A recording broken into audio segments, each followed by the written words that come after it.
김현정의 뉴스쇼 금요일의 코너입니다. 한 주 동안 가장 화제가 된 말들을 통해서 이번 주 정치를 평가하는 코너 말말말. 오늘도 함께해 주실 말감별사 두 분 모셨습니다. 더불어민주당의 박용진 전 의원 그리고 국민의힘의 김성태 전 원내대표 어서 오십시오. 네, 안녕하세요. 안녕하십니까. 어서 오십시오. 크리스마스는 잘 보내셨습니까 두 분? 덕분에 잘 보냈습니다. 집에 있었습니다. 오늘이 왜 이렇게 월요일 같죠? 그죠? 오늘 월요일 아니고요. 그 오늘 크리스마스와 연이어서 휴가 내신 분들도 꽤 많으신 것 같아요. 아침에 차 안 막히더라고요. 안 네, 막히더라고요. 안 예, 막혔어요. 지금 네. 동접자도 평소보다 조금 낮은 걸 한 보면 20% 적은 걸 보면 30%는 차 예. 운행률이 떨어졌어요. 그런 것 같아요. 날도 춥고 이제 정말 연말로 접어들고 이런 연말입니다만 정치권은 크리스마스고 뭐고 없이 굉장히 뜨거웠습니다. 오늘 두 분이 골라오신 말들을 봐도 알 수 있습니다. 먼저 김성태 전 의원이 골라오신 말부터 들어볼 텐데 누구의 말입니까? 저는 아무래도 지금 이제 민주당 이제 지도부를 이루고 있는 투탑 중에 한 사람인 김병기 원내대표의 논란 이 부분에 대해서 이제 선택했습니다. 김병기 원내대표 앞서 뉴스연구소에서 저희가 긴 그 상황들에 대한 정리는 해드렸고요. 어떤 말을 12월 24일에 했는지 들어보시죠. 당연히 어떤 숙박권을 갖다가 그렇게 이용했던 것은 적절하지 못했던 것 같고요.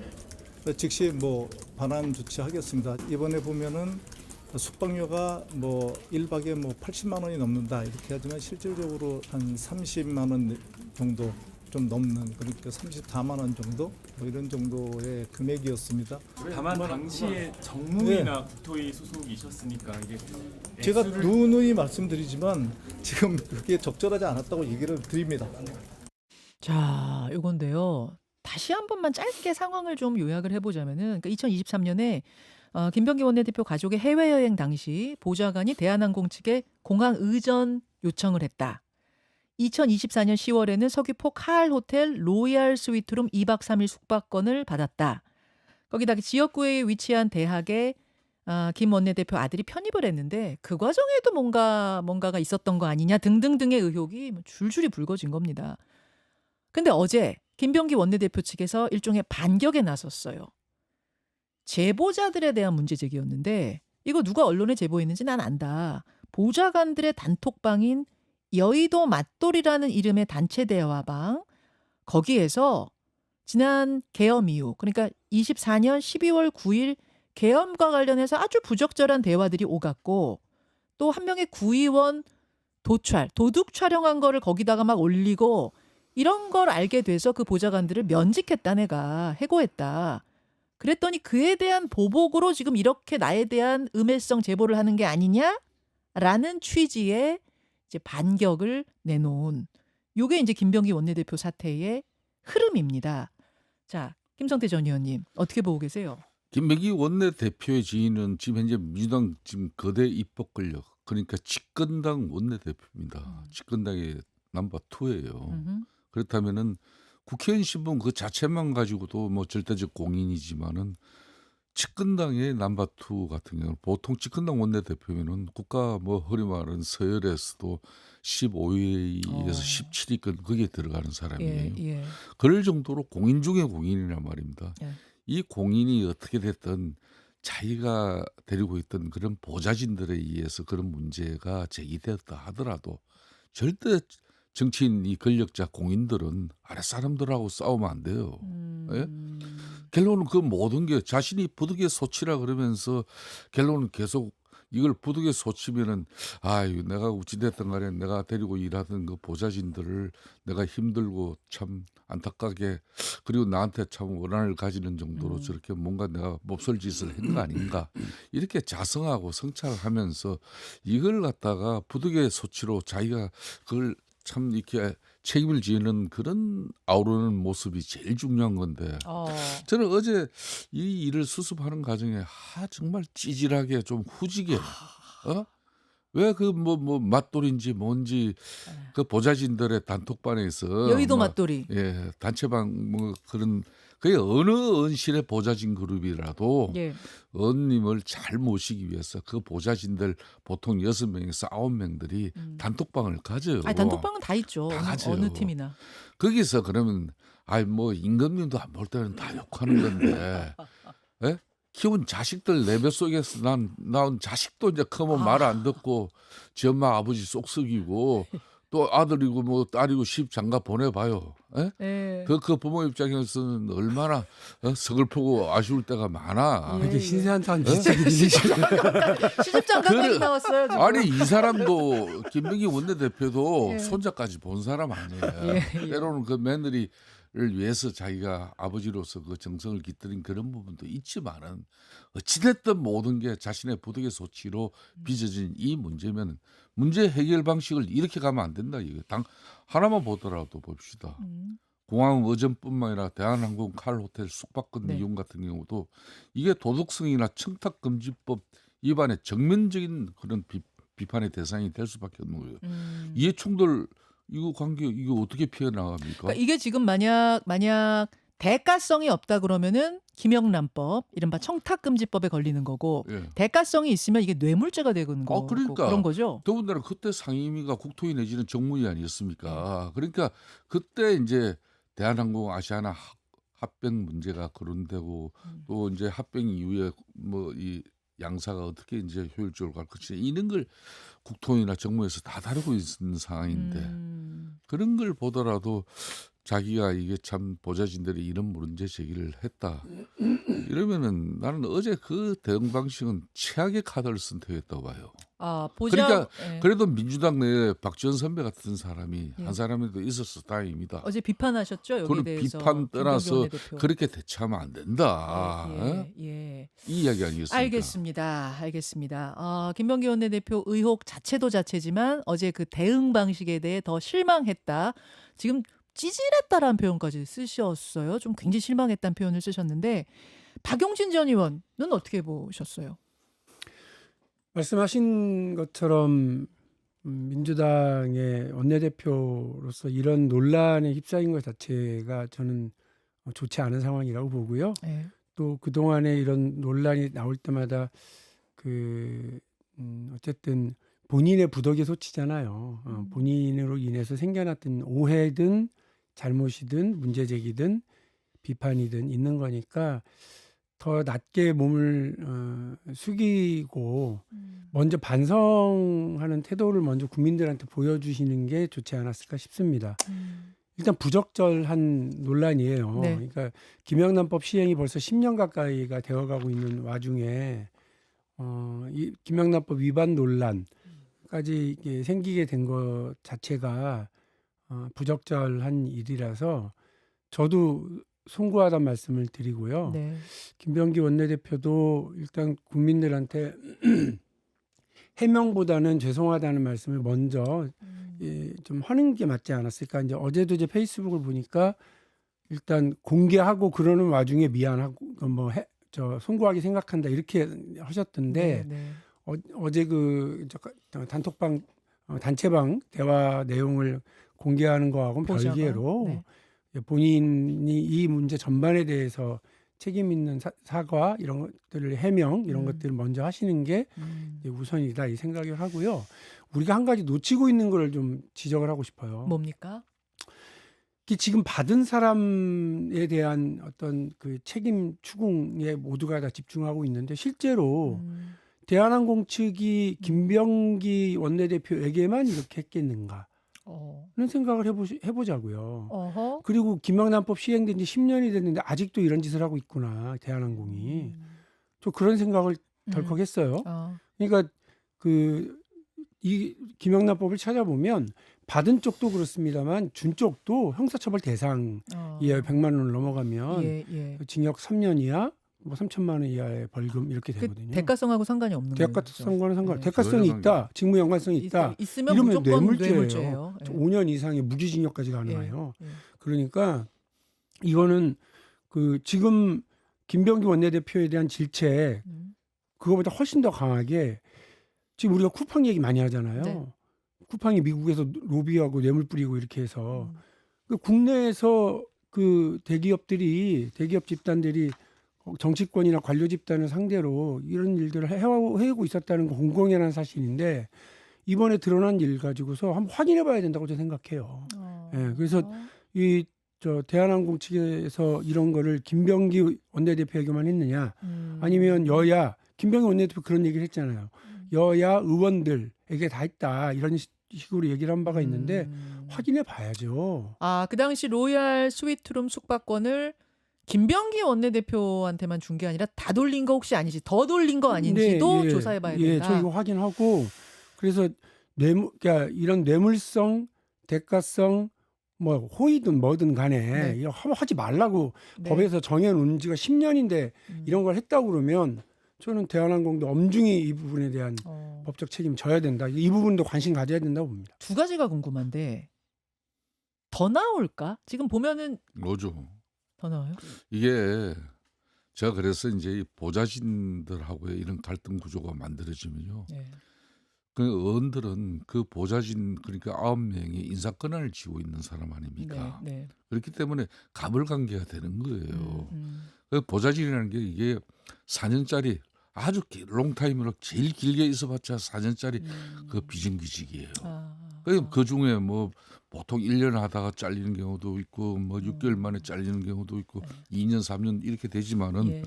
그 쉽게 말하면 신분 자체가 불안정한 사람들이에요. 음. 그렇기 때문에 늘 어느 의원실의 보좌진이든 그 모시고 있는 의원들 비위 맞추고 정책적으로 그리고 뭐 여러 가지 아이디어 가지고 그 의원님의 의정 활동을 빛나게 보이게 하려고 노력하는 사람들이 보좌진이에요. 네, 네. 때로는 그게 성에 차지 않고 모자라 가지고 뭐 의원들이 야단치고 뭐 하더라도 자기들도 그걸 갖다 또 이겨냅니다. 그래서 보좌진들하고 이렇게 갈등 구조를 오래 가져가면은 김병기 원내대표가 저는 득될 게 없어요. 득될 게 지금이라도 이걸 어제 나는 제일 계속 놀란 게 왜 그 사적 대화방 그걸 폭로를 하냐 이거예요.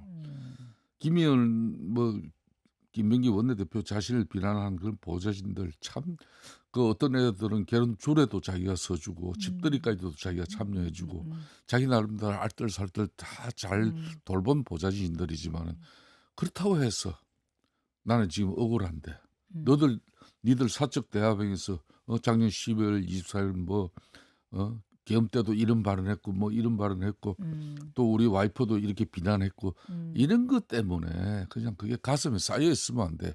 결국 그때 6명을 한꺼번에 잘랐기 때문에 이 문제가 야기되는 거예요. 그러니까 김병기 원내대표 편을 들 생각은 전혀 없습니다만 김병기 대표의 해명은 이런 거더라고요. 예. 왜 면직을 했느냐에 대한 이유가 바로 이런 대화들을 부적절하게 했기 그런 거지. 때문에 내가 면직을 할 수밖에 없었고 거기에 대한 보복으로 지금 공익제보자 행세를 하고 있는 것 같다 그들이. 이제 이렇게, 그러니까 그때 예. 무슨 대화방에 어떤 내용인지 일부분을 어제 예, 이제 그런 것 같아요.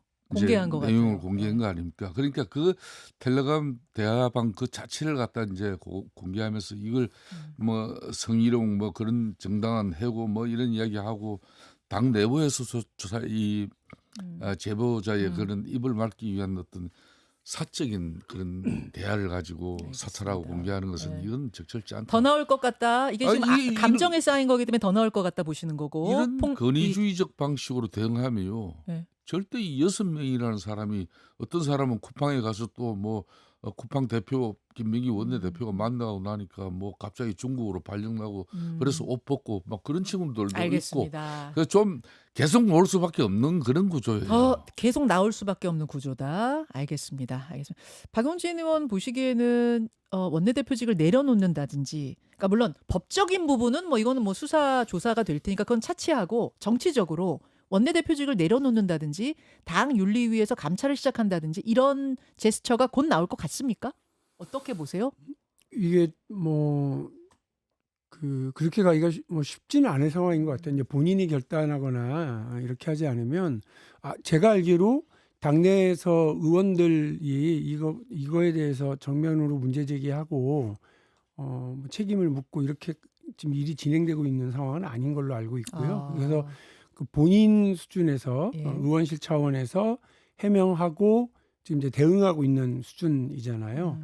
게다가 이제 연말 전국에서 원내대표가 진두지휘해야 되는 일들도 이제 적지 때문에. 않고요. 예. 그래서 오늘 뭐 사설로도 책임을 묻고 해명하라 이렇게 얘기하는 언론들도 등장하기는 시작한 것 같은데 상황을 조금 더 지켜봐야 되는 지점인 것 같아요. 근데 지금은 김병기 원내대표가 제가 아까 말씀드린 것처럼 제대로 해명하고, 그러니까 반박할 때가 아니고 해명하고 사과하고 자숙하는 태도가 그게 필요할 때인 것 같습니다.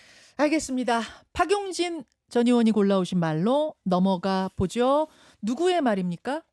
장동혁 대표입니다. 국민의힘 장동혁 대표의 이게 언제 발언이에요? 이게 어제 필리버스터 할 때 아, 대화인데 약간 재미있기도 하고 그리고 또 비판을 오히려 역으로 제가 할 수 있을 것도 같아서요. 보죠. 똥을 물에 풀어도 된장이 되지는 않습니다. 대놓고 앞문으로 들어가려다가 슬그머니 창문으로 기어 들어간다 해도 위헌이 합헌이 되지는 않습니다. 국회가 법관의 인사에 관여하는 것은 명백한 위헌이자 명백한 사법부 독립의 침해입니다. 자, 이 말을 골라오신 이유는 이 야당 대표의 이 전례 없는 비위생적인 표현 능력에 대해서 일단 경악을 금치 못했고 네. 똥을 물에 풀어도 된장되지 않는다. 이게 너무 직설적이기도 하고 비위생적이기도 하고 바로 짚어서 얘기해주고 싶은 거예요. 그러니까 똥을 물에 풀지도 않고 된장이라고 우기는 자들이 윤석열을 추종하는 윤어게인. 근데 그들과 함께하려고 하는 장동혁 일당이 오히려 물에 풀지도 않고 된장이라고 우기는 사람들 아닌가요? 그러니까 지금 비상계엄 원인을 민주당 탓으로 계속 돌리고 이렇게 하고 있는데 비상계엄 원인을 민주당으로 돌린다고 한들 내란이 정당화되지는 않는 거예요. 그리고 윤석열의 이 불법 내란 행위에 대한 반성, 사과, 절연에 대한 명확한 의지 표현 없이 무슨 말을 늘어놓은들 저는 백약이 무효고 똥이 된장으로 둔갑하지 않는다. 그 말씀을 하시고 싶어서 골라오신 거였군요. 자, 김성태 전 의원님. 그렇지만 이제 내란 전단 재판부를 결국 필버스터를 통해서 장동혁 대표가 24시간 대한민국 헌정 역사상 초유의 그런 어떤 참 그 강단으로 24시간을 했다는 것은 그거는 평가를 해야죠. 또 야당이 취할 수 있는 가장 마지막 저항 수단이 국회 내에서 평화적으로 할 수 있는 방법이 필리버스터밖에 없단 말입니다. 그 필리버스터 내용 중에서 그러면은 그 표현 자체 그걸로 가지고 또 시비를 걸어가지고 물론 뭐 저런 때는 호박에 금 끊는다고 수박 되는 거 아니다. 결국은 이제 아무리 뭐 법무부 장관 뭐 저 내란 전담부 구성해서 빼고 뭐 한더라도 그 자체 뭐 그거 뺐다고 이 위헌적 요소가 없느냐 아니거든요. 내란 전담 재판부는 대한민국 헌법을 전면적으로 저는 위배한 행위라고 보고 있습니다. 특별 전담 재판부 같은 경우는 군사 재판부 외에는 없어요. 그리고 하려면은 헌법에 붙이게 그걸 갖다 별도 재판부를 만드는 부분을 갖다 명기를 내야 되는데 그거 없잖아요. 그렇게 잘못한 부분에 대해서 장동혁 대표가 결기를 가지고 비판한 부분을 가지고 그중에 뭐 여러 가지 뭐 비유하고 표현한 내용 가지고 그거는 시비를 제가 건다면 뭐- 본질을 덮는 자, 제가 행위다. 잠시만 죄송합니다. 제가 잠시만 좀 진행상 끼어들어야 될 부분이 있는데요. 이 내란 전담 재판부의 찬반에 대해서는 바로 엊그제 박수현 의원 나오시고 성일종 의원 성일종 나오셔서 1시간 토론을 했기 아니, 뭐 때문에 저는 그쪽으로 빠지진 그 않겠습니다. 예. 얘기를 지적하는 게 아니고요. 예.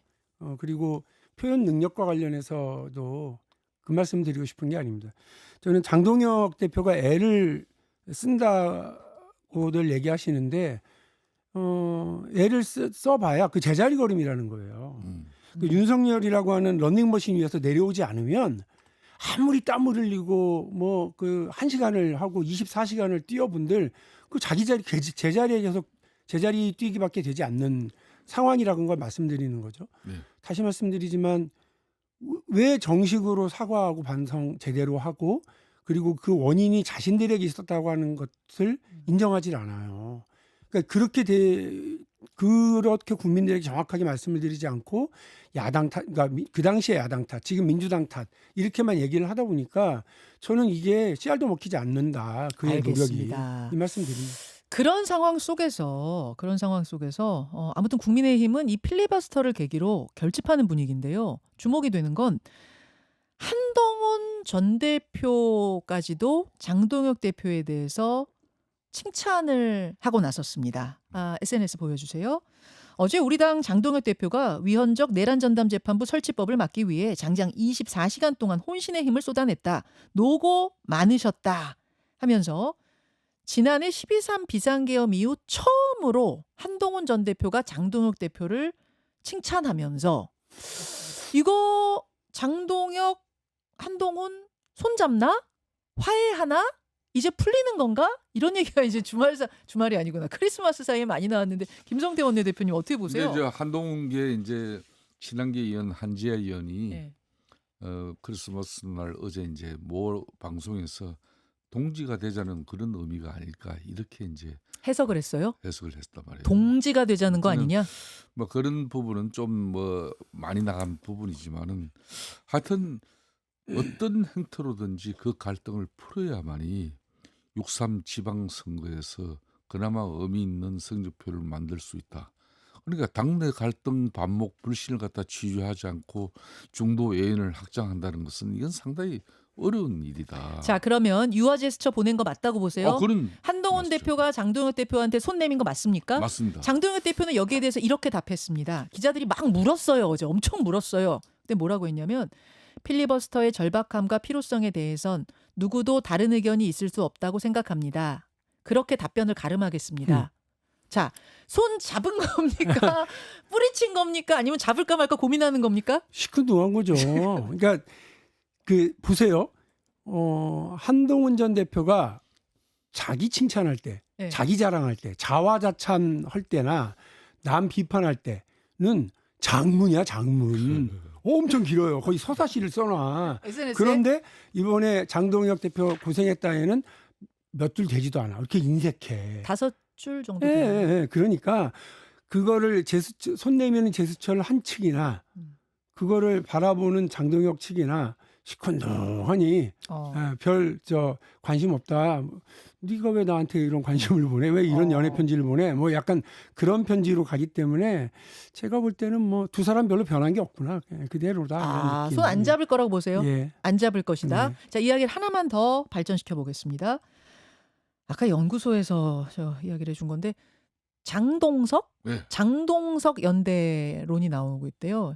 장동혁, 한동훈, 이준석까지. 이거 어떻게 나온 거냐면은 국민의힘하고 개혁신당이 같이 통일교 특검을 매개로 단식을 하자는 뭐 이런 이야기가 지금 브레인스토밍 차원에서 오가고 있다. 그러면은 장동석 연대가 과연 나오는 것인가? 이렇게 그러니까 오늘 아침 이제 뭐 매주 언론에서도 장동석, 한동석 뭐 이래 가지고 또 이제 결론은 국민의힘 지금 이 보수 진영의 갈등을 이 세 사람이 결합해서 그러니까 비록 정치공학적으로 짧은 만남이 될지 지방선거를 앞두고 예. 그렇지 않으면은 본질적 보수 통합의 길을 위해서 작으면서도 꽤 큰 차이를 극복할 수 있을 건지 그런 측면에서 이 세 사람은 어떻게든 이게 뭐 대화가 이루어져야 된다. 그리고 될 거라고 보세요? 저는 그런 측면에서 많은 노력이 있습니다. 어. 그런 이 갈등 구조를 가지고 이 사람들이 그렇다고 보수 진영을 갖다 이렇게 위험한 상황으로 만일 6.3 지방선거에서도 져버리면은 2030년 수권 정당으로서 대선 기반은 이제 없어지는 거예요. 대선 기반도 없어지는 거다. 없어지기 때문에 이 상태에서 이제 당내 그런 뭐 많은 갈등, 반목 불신이 있다 하더라도 선거를 앞두고 있으면 이 갈등, 반목 불신도 녹여가지고 다시 치유하고 회복하는 게 과정이거든요. 야당은 보여줄 게 그런 거밖에 없어요. 그러면 개혁신당까지 그 연대, 지방선거 연대 다 들어갈 거라고 전망하세요? 저는 그렇게 해야 됩니다. 그렇게 해야만이 이 이제 보수 정당이 다시 국민들에게 소구력을 가지는 거지. 이 분열된 양상을 가지고 결코 6.3 선거 앞두고 있다고 해서 그런 짧은 만남으로 성공할 수는 없는 거예요. 자, 박용진 의원님. 그 세 명이 합치면 제가 볼 때는 계란을 한 바구니에 담는 위태로움이 더 가중될 것 같은데요. 그 누란지게도 저런 누란지게가 없죠. 그 성격도 다 다르고요. 그 또 그 과정, 그들이 분열했었던 과정, 보수가 분열하는 과정에 대한 인식도 서로 다르기 때문에 저는 모아분들 위태로움만 덜지 않을까 싶습니다. 자, 여기까지. 다시 말씀드리면 내란전담 재판부에 대한 찬반은 워낙 저희가 엊그제 뭐 길게 해서 두 분과는 그 다음에 대한 이야기들을 오늘 나눴다는 거 말씀드리면서 여기서 오늘 인사드려야 될 것 같아요. 두 분 건강하시고요. 예. 이제 못 봐요 우리? 아이고 또 보면 되죠. 그래도 뭐 오랫동안 정들고 너무 아쉽고. 제가 너무 좋아하는 두 분이라. 제가 그래서 뭔가 마지막을 한 말을 해줘야 되겠다. 그래 그 한마디씩 해줘야지. 그게 이제 파사행정이라는 사자성어가 있어요. 예. 똑같은 걸 그러니까 지고 오셨네. 그랬던 것을 이 깨트리고 바른 것을 이제 드러낸다는 뜻이거든요. 네. 그러니까 어려운 상황 속에서도 정의로운 결과를 그를 만들어냈을 때 참 격려할 수 있는 말인데 이 말로 김영진 앵커의 그동안 노고를 치아들고 있습니다. 파사현정 김현정. 그렇게 딱 떨어지잖아. 맞아 떨어지지. 멋있다. 고맙습니다. 수고하셨습니다. 수고하셨습니다. 김현정의 뉴스쇼는 시청자 여러분의 참여를 기다립니다. 구독과 좋아요, 댓글 잊지 않으셨죠? 알림 설정을 해두시면 평일 아침 7시 10분 실시간 라이브도 참여하실 수 있습니다.